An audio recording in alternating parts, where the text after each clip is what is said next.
سالم بن عبداللہ بن عمر رضی اللہ تعالی عنہ اور ابو بکر بن ابی حتمہ نے حدیث بیان کی کہ عبداللہ بن عمر رضی اللہ تعالی عنہ نے فرمایا کہ نبی کریم صلی اللہ علیہ وسلم نے عشاء کی نماز پڑھی اپنی زندگی کے آخری زمانے میں۔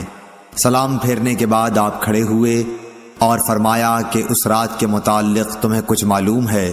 آج سلام پھیرنے کے بعد آپ کھڑے ہوئے اور فرمایا کہ اس رات کے متعلق تمہیں کچھ معلوم ہے؟ آج اس روئے زمین پر جتنے انسان زندہ ہیں 100 سال بعد ان میں سے کوئی بھی باقی نہیں رہے گا۔ لوگوں نے آن حضور صلی اللہ علیہ وسلم کا کلام سمجھنے میں غلطی کی اور مختلف باتیں کرنے لگے۔ ابو مسعود رضی اللہ تعالیٰ عنہ نے یہ سمجھا کہ 100 برس بعد قیامت آئے گی، حالانکہ آپ کا مقصد صرف یہ تھا کہ جو لوگ آج اس گفتگو کے وقت زمین پر بستے ہیں ان میں سے کوئی بھی آج سے 1 صدی بعد باقی نہیں رہے گا۔ آپ صلی اللہ علیہ وسلم کا مطلب یہ تھا کہ 100 برس میں یہ قرن گزر جائے گا۔ صحیح بخاری حدیث نمبر 601۔ ابو عثمان نہدی نے عبد الرحمن بن ابی بکر رضی اللہ تعالیٰ عنہ سے یہ حدیث بیان کی کہ اصحاب صفہ نادار مسکین لوگ تھے، اور نبی کریم صلی اللہ علیہ وسلم نے فرمایا کہ جس کے گھر میں 2 آدمیوں کا کھانا ہو تو وہ تیسرے اصحاب صفہ میں سے کسی کو اپنے ساتھ لیتا جائے، اور جس کے ہاں 4 آدمیوں کا کھانا ہے تو وہ 5ویں یا 6 آدمی کو سائبان والوں میں سے اپنے ساتھ لے جائے۔ پس ابو بکر 3 آدمی اپنے ساتھ لائے اور نبی کریم صلی اللہ علیہ وسلم 10 آدمیوں کو اپنے ساتھ لے گئے۔ عبد الرحمن بن ابی بکر رضی اللہ تعالی عنہ نے بیان کیا کہ گھر کے افراد میں اس وقت باپ، ماں اور میں تھا۔ ابو عثمان راوی کا بیان ہے کہ مجھے یاد نہیں کہ عبد الرحمن بن ابی بکر نے یہ کہا یا نہیں کہ میری بیوی اور ایک خادم جو میرے اور ابو بکر دونوں کے گھر کے لیے تھا یہ بھی تھے۔ خیر، ابو بکر رضی اللہ تعالی عنہ نبی کریم صلی اللہ علیہ وسلم کے یہاں ٹھہر گئے اور غالباً کھانا بھی وہیں کھایا۔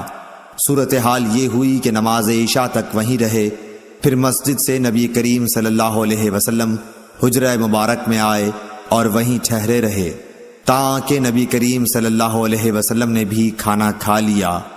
اور رات کا ایک حصہ گزر جانے کے بعد جب اللہ تعالیٰ نے چاہا تو آپ گھر تشریف لائے تو ان کی بیوی ام رومان نے کہا کہ کیا بات پیش آئی کہ مہمانوں کی خبر بھی آپ نے نہ لی، یا یہ کہا کہ مہمان کی خبر نہ لی؟ آپ نے پوچھا کیا تم نے ابھی انہیں رات کا کھانا نہیں کھلایا؟ ام رومان نے کہا کہ میں کیا کروں، آپ کے آنے تک انہوں نے کھانے سے انکار کیا۔ کھانے کے لیے ان سے کہا گیا تھا لیکن وہ نہ مانے۔ عبد الرحمن بن ابی بکر رضی اللہ تعالی عنہ نے بیان کیا کہ میں ڈر کر چھپ گیا۔ ابو بکر رضی اللہ تعالی عنہ نے پکارا، اے غنثر، یعنی او پاجی۔ آپ نے برا بھلا کہا اور کوسنے دیے، فرمایا کہ کھاؤ، تمہیں مبارک نہ ہو، خدا کی قسم میں اس کھانے کو کبھی نہیں کھاؤں گا۔ آخر مہمانوں کو کھانا کھلایا گیا۔ عبد الرحمن رضی اللہ تعالی عنہ نے کہا، خدا گواہ ہے کہ ہم ادھر ایک لقمہ لیتے تھے اور نیچے سے پہلے سے بھی زیادہ کھانا ہو جاتا تھا۔ بیان کیا کہ سب لوگ شکم سیر ہو گئے اور کھانا پہلے سے بھی زیادہ بچ گیا۔ ابو بکر رضی اللہ تعالی عنہ نے دیکھا تو کھانا پہلے ہی اتنا یا اس سے بھی زیادہ تھا۔ اپنی بیوی سے بولے، بنو فراس کی بہن، یہ کیا بات ہے؟ انہوں نے کہا کہ میری آنکھ کی ٹھنڈک کی قسم، یہ تو پہلے سے 3 گنا ہے۔ پھر ابو بکر نے بھی وہ کھانا کھایا اور کہا کہ میرا قسم کھانا ایک شیطانی وسوسہ تھا۔ پھر ایک لقمہ اس میں سے کھایا اور نبی کریم صلی اللہ علیہ وسلم کی خدمت میں بقیہ کھانا لے گئے اور آپ کی خدمت میں حاضر ہوئے۔ وہ صبح تک آپ کے پاس رکھا رہا۔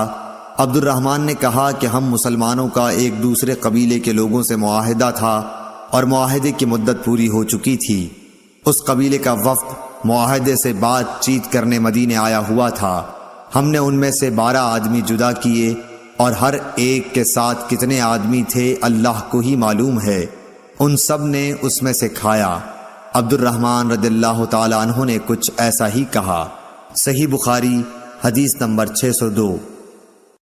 حضرت انس رضی اللہ تعالیٰ عنہ سے روایت ہے کہ نماز کے وقت کے اعلان کے لیے لوگوں نے آگ اور ناقوس کا ذکر کیا، پھر یہود و نصارہ کا ذکر آ گیا، پھر بلال رضی اللہ تعالیٰ عنہ کو یہ حکم ہوا کہ اذان کے کلمات 2 مرتبہ کہیں اور اقامت میں 1 مرتبہ۔ صحیح بخاری حدیث نمبر 603۔ نافع نے خبر دی کہ عبداللہ بن عمر رضی اللہ تعالیٰ عنہ کہتے تھے کہ جب مسلمان ہجرت کر کے مدینہ پہنچے تو وقت مقرر کر کے نماز کے لیے آتے تھے، اس کے لیے اذان نہیں دی جاتی تھی۔ ایک دن اس بارے میں مشورہ ہوا، کسی نے کہا نصارہ کی طرح 1 گھنٹہ لے لیا جائے، اور کسی نے کہا کہ یہودیوں کی طرح نرسنگا بگل بنا لو، اس کو پھونک دیا کرو۔ لیکن حضرت عمر رضی اللہ تعالیٰ عنہ نے فرمایا کہ کسی شخص کو کیوں نہ بھیج دیا جائے جو نماز کے لیے پکار دیا کرے۔ اس پر حضرت صلی اللہ علیہ وسلم نے اسی رائے کو پسند فرمایا اور بلال سے فرمایا کہ بلال اٹھ اور نماز کے لیے اذان دے۔ صحیح بخاری حدیث نمبر 604۔ ایوب سختیانی نے ابو قلابہ سے، انہوں نے انس رضی اللہ تعالیٰ عنہ سے روایت کیا ہے کہ حضرت بلال کو حکم دیا گیا کہ اذان کے کلمات 2 مرتبہ کہیں اور سوا قد قامت الصلاۃ کے تکبیر کے کلمات 1 دفعہ کہیں۔ صحیح بخاری حدیث نمبر 605۔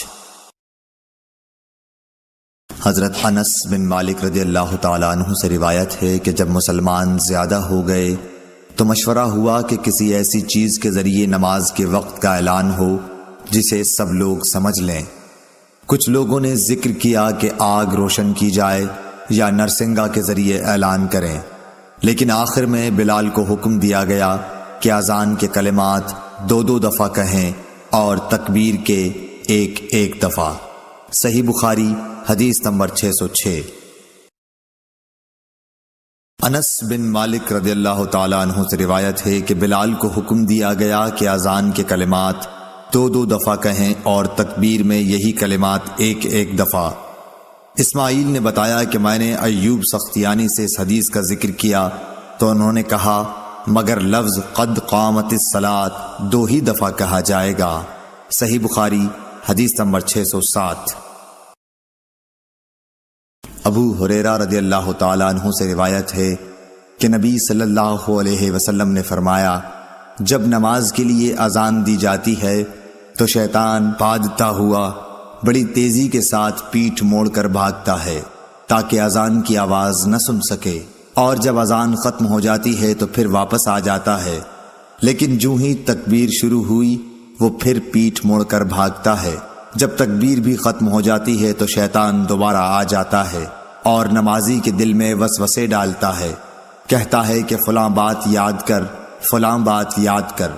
ان باتوں کی شیطان یاد دہانی کراتا ہے جن کا اسے خیال بھی نہ تھا، اور اس طرح اس شخص کو یہ بھی یاد نہیں رہتا کہ اس نے کتنی رکعتیں پڑھی ہیں۔ صحیح بخاری حدیث نمبر 608۔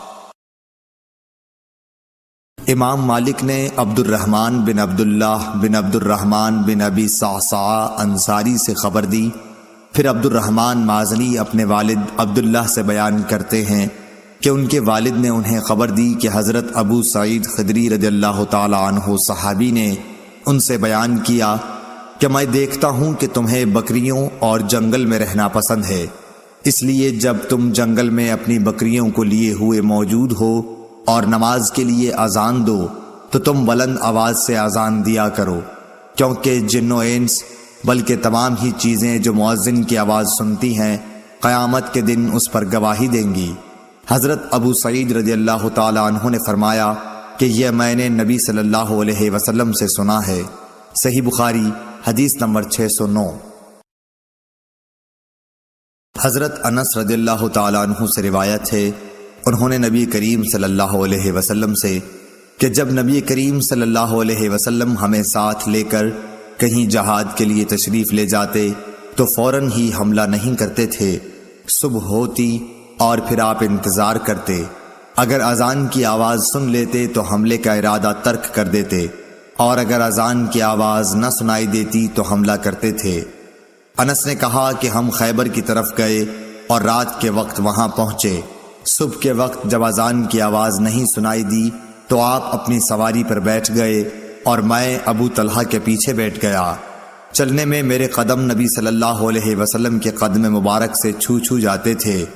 انس نے کہا کہ خیبر کے لوگ اپنے ٹوکروں اور کدالوں کو لیے ہوئے اپنے کام کاج کو باہر نکلے تو انہوں نے رسول کریم صلی اللہ علیہ وسلم کو دیکھا اور چلا اٹھے کہ محمد واللہ محمد صلی اللہ علیہ وسلم پوری فوج سمیت آ گئے۔ انس نے کہا کہ جب نبی صلی اللہ علیہ وسلم نے انہیں دیکھا تو آپ نے فرمایا اللہ اکبر اللہ اکبر، خیبر پر خرابی آ گئی۔ بے شک جب ہم کسی قوم کے میدان میں اتر جائیں تو ڈرائے ہوئے لوگوں کی صبح بری ہوگی۔ صحیح بخاری حدیث نمبر 610۔